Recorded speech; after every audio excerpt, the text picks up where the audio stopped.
Local restaurant খুঁজতেছি lunch করার জন্য। অনেক টাইপের আসতে পারছি, সব জায়গায় হচ্ছে একই টাইপের মেনু, একই টাইপের খাবার। 2-3 দিনে একই টাইপের খাবার খেয়ে কালকে অলরেডি পেটের অবস্থা খারাপ ছিল। লোকাল একটা রেস্টুরেন্টে বসেছি খাওয়ার জন্য, জাস্ট একটা র্যাপ টাইপের খাবো চিকেনের। খাওয়ার পর থেকে খালি হাঁটতেছি, হেঁটে হেঁটে কালকে যে ব্যাগটা কিনছে ব্যাগটা চেঞ্জ করবো। পছন্দ করার আগেই মানুষ নিজেই দাম চায়, নিজেই বার্গেনিং করে নিজেই কমাইতেছে। তুমি আগে হাউ মাছ জিজ্ঞেস করছো কেন?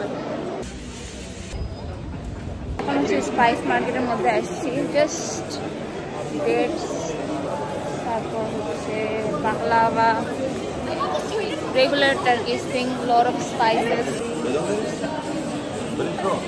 Why all the people saying that we are from India?